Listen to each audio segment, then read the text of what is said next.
Now that we've seen the rest of our transformations here, we are going to continue graphing not just translations, but also our reflections, our vertical stretches, and our vertical compressions, shrinks, however, whatever word you want to use.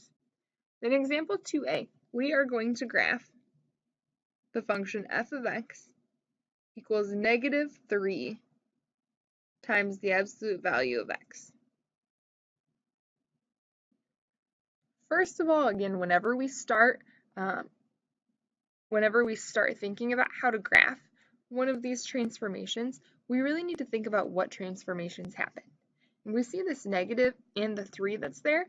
It's really easy to think about that as -3, but see this as two separate transformations. The negative does something, the 3 does something. And both of these things are happening on the outside.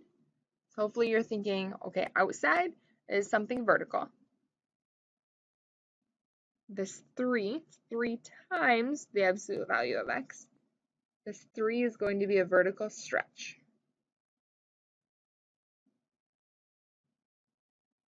And this negative is a reflection over the x-axis.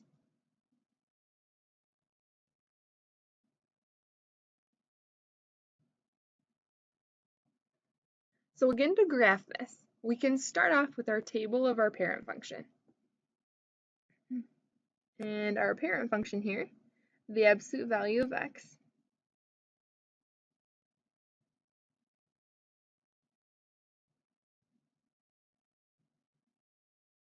normally looks like this. Again, absolute value of -2 is 2. The absolute value of -1 is 1, and so on.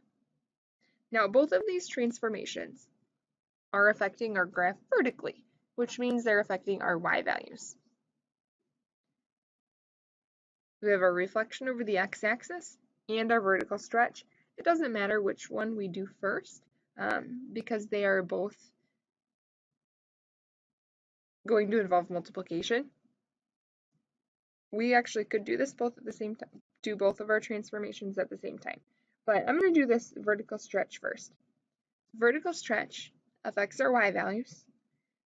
As we saw in our exploration also, that vertical stretch is going to triple. It's going to multiply our y values by something, triple in this case. All of our y values get tripled.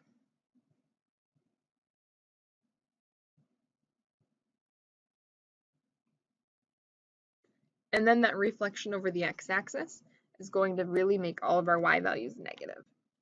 So this is -6, -3, 0 still, -3, -6. All right. So -2, -6 is a new ordered pair. -1, -3, 0, 0, 1, -3, 2, -6. Those are our ordered pairs that we ultimately want to graph here.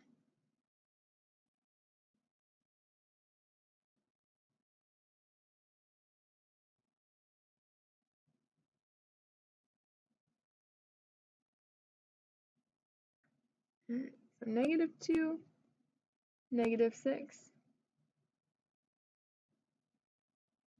-1, -3, 0, 0, 1, -3, and 2, -6.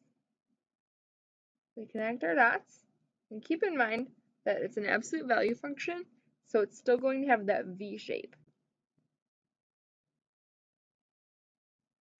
And this one's really stretched vertically.